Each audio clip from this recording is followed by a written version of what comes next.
One-eyed clips like this. There is a trap. There is a trap, bro. You can rotate. Nice one.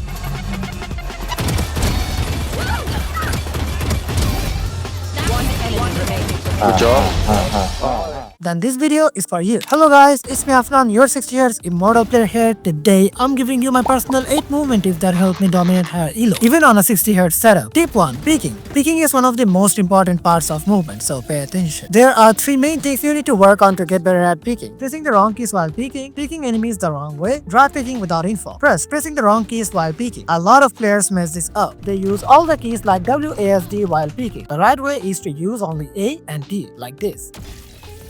If you press any other keys, you will lose recoil control. For example, imagine you peek an angle and see an enemy. If you are pressing the wrong keys, your first few bullets will miss, and that's a big mistake. But if you stick to A and D only, your first bullets will hit much more reliably. Second, peeking enemies the wrong way. The main mistake here is peeking too fast like this.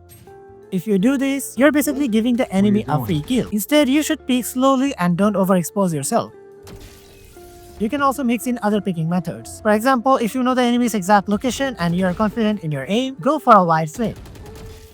Or you can hug the wall and peek tighter like this. Lastly, dry peeking without info. Dry peeking means peeking without info or utility, and it's one of the biggest reasons people die. Instead, you should jiggle peek back and forth. That way, you can gather info on enemy's position without taking a big risk. The best way to practice all of this is by playing deathmatch. But don't play to win. Play to improve your peeking. Focus only on these things, and over time, your movement will feel way more smoother. Tip 2. Strafing. Strafing is another super important part of movement. Let's say you're good at peeking, but once you get into a duel, the chances are high that you might miss your first few bullets and end up dying. To avoid that, you need to strafe properly. Basically, dodge bullets while staying accurate. For some people, strafing feels like rocket science, but it's not actually that hard if you practice. To learn it, we need to focus on 2 things. 1. Which direction to move? 2. How long each strafe should be? First, which direction to move? Normally, people do the standard left and right strafe, which is extremely predictable. For example, look at this random clip of mine in deathmatch. Sometimes it's a double left, sometimes it's a double right, or a long strafe. That's why I survive way longer in duels than a normal player. Second, how long each strafe should be? Well, it depends on the situation. For example, if you are in a close range gunfight, you need to make big strafes like this, because you are an easier target, and moving more makes it harder for enemies to track you. Now, if you're at a long range, you should make smaller micro strafes. At long range, you're already a tiny target, and you need more accuracy. Small strafes help you maintain your aim while dodging bullets. Now, how to master it? Go to the training range, turn on strafing bots, and mirror their movement while shooting. This builds muscle memory for random, unpredictable strafes. You can also play deathmatch if training range feels boring. Again, play deathmatch not to win. Focus on moving and dodging bullets. Tip 3. Counter-strafing. Before you say counter-strafing is bad, Valorant already makes you stop fast. Yeah, that's true. But it's not enough. If you want to move faster and be accurate with every shot, counter-strafing is extremely useful. Some of you might not even know what counter-strafing actually is. So let me explain. Imagine you're moving left holding A. Normally, if you want to stop, you just let go of the key, right? The problem is sometimes that makes your bullet less accurate, especially if you are moving fast or too much. That's where counter-strafing comes in. Instead of letting go of A, you quickly tap the opposite key, which is D, to stop instantly. That tiny tap instantly resets your movement, making your first shot super accurate. Now, that's the normal way to counter-strafe. If you want to take it a step further and play more aggressively, you can tap crouch instead of the opposite key. But be careful, if you haven't mastered the normal counter-strafing yet, adding crouch can actually mess up your movement. How to learn this? Go to the training range, turn on strafing bots and mirror their movement, then counter-strafe and shoot right after. Or if the range feels boring, hop into deathmatch and do the same thing. Just remember, it takes time to build muscle memory, so don't give up. Tip 4. Crouching. Crouching is like a secret weapon in movement. It can help you dodge bullets and make really unexpected moves. But if you use it the wrong way, you'll just lose gunfights over and over. So how do pros actually use crouching? Well, you can use it in a bunch of different ways. Like number 1, while picking corners. Crouch picking can throw off enemies' crosshair and win you duels very easily. Number 2, you can also use crouch for spray control. Crouching makes it easier to control your gun. But in lower elos, I don't recommend it, because most of the time players just aim at the body level. So if you use crouch in lower elos, you're gonna die every single time. Number 3, during gunfights. This is my favorite. While strafing, tap crouch mid-fight. That tiny crouch drop makes your model sit in between head level and crouch level, which makes it instantly hard to get one tap. I use this a lot, and honestly, it's a huge reason I can still dominate in higher elos even on a 60 Hz monitor. Lastly, with jiggle peaks. Normal jiggles are fine, but you can still get one tap. But if you mix in crouch jiggles, it becomes much harder for the enemy to track you. But at the end of the day, crouching is all about experience and timing. So play more deathmatch and practice it there. By the way, I always recommend deathmatch because believe me or not, it's one of the best ways to get better with your aim and movement. Tip 5. How many bullets bullets you fire each strip? Well, other than peeking, crouching, and counter-strafing, there is a big thing that can take you from good to pro, and that's how many bullets you fire each strip. And yeah, it's actually pretty easy to fix. It's all about the situation. Let's say I'm in a long-range gunfight. In that case, I usually go for a single bullet each strip. Sometimes I'll even hit the first shot at the body just to slow them down, then go for a one tap. So mostly in that situation, it's one bullet per strip. Now in closer range, obviously I'll go for more bullets, like 3 to 4, because you don't need perfect accuracy to land shots in close range. But sometimes I'll still go for one bullet each strip in close range, because again, it's all situational. Also, let's say the enemy is holding a corner. In that case, I'll peek and spray, because they're not moving. Peeking and instantly spraying can help a lot. So like I said, it's situational. And honestly, if you learn that, you're gonna win duels like a pro. But yeah, again, play more, try new things, and you'll end up understanding how it works. You can't just watch a video and instantly get better. You need to play more deathmatch and practice it until it clicks. Tip 6. Overmoving, not staying calm. One of the biggest mistakes players make is overmoving. Sometimes you peek, you miss a few shots, and instead of calming down, you start panicking and spamming your movement keys. What happens then? You're flying all over the place. Your aim is shaky and the enemy gets a free kill. The key is to stay calm. Pay attention what's actually happening. Then make your move. Don't always think you have to keep moving like a maniac. Sometimes the best way is to stop for half a second, land a clean shot, and then reposition. Remember, good movement isn't about pressing your keys non-stop. It's about controlled movement. Every strafe, every peek should have a purpose. If you are just winging around for no reason, you're making yourself worse. So next time you are in a duel, don't panic. Take a breath, move with purpose, and you'll notice your aim feels way more stable. Now again, how to practice it? Hop into deathmatch, focus only on staying calm and reading the situation. I guarantee you will feel the difference. Tip 7. Little movement tricks. Alright, now let's talk about some little movement tricks that can help you a lot in real games. These aren't massive things, but when you stack them together, they make your gameplay feel way cleaner. First, going up on boxes. In Valorant, you can get on top of almost any box like this. It's super useful because you can hold unexpected off angles, get early round peaks, and sometimes even win rounds just by catching enemies off guard. It does take some time to master it, but it's worth it. Second, silent jump. A lot of players don't even know about this, but it's crazy useful for info. If you jump normally, enemies can hear you. But if you do it like this, you get the info without making noise. That small difference can literally win you rounds because it's safer and harder to punish. Third, B-hopping like this. This is useful for moving faster while staying quiet, especially on stairs and ramps like Sea Heaven Garage or other similar spots. It's great for repositioning without giving any sound clues. And of course, there are way more movement tricks out there. These are just the basics. The main idea is be creative with your movement. Don't just play like everyone else. So yeah, don't ignore these small tricks. They might seem minor, but they stack up and makes your movement look and feel way advanced. Tip 8. Gathering info with movement. Well, we already know how to peek, how to move, and how to take duels. But there's something missing, which is info. If you don't have info, all these tips aren't as useful. And yeah, you can gather so much info just by using your movement. There are many ways to gather info, but for now, we'll focus only on 3 main ways. First, using crouch peek. Use that crouch jump because a normal jump peek, jiggle, or holding a tiny angle can be risky. The crouch jump is safe and easy to use at the same time. Second, gathering info with jiggle peeks. Again, I said it before, never clear corners like this because you'll get caught off guard most of the time. Instead, doing little jiggles can help you get info safely. It's much more better than normal method, so always do that. These are the main ways, but there are many more, and I don't think I can explain all of them here. And yeah, you can practice all of this in deathmatch. Take your time, focus on it. Once you get better with your movement, you'll not only survive longer in duels, but you'll become one step ahead of everyone else. Alright guys, I hope you learned something new from these tips. If you did, make sure to subscribe my YouTube channel. I upload tips and tricks very often, and I also share fun and entertaining Valorant content. I guarantee you'll have a good time here. By the way, this is not easy to upload videos this often because I'm really busy with my life. I'm dealing with a lot of stuff, and yeah,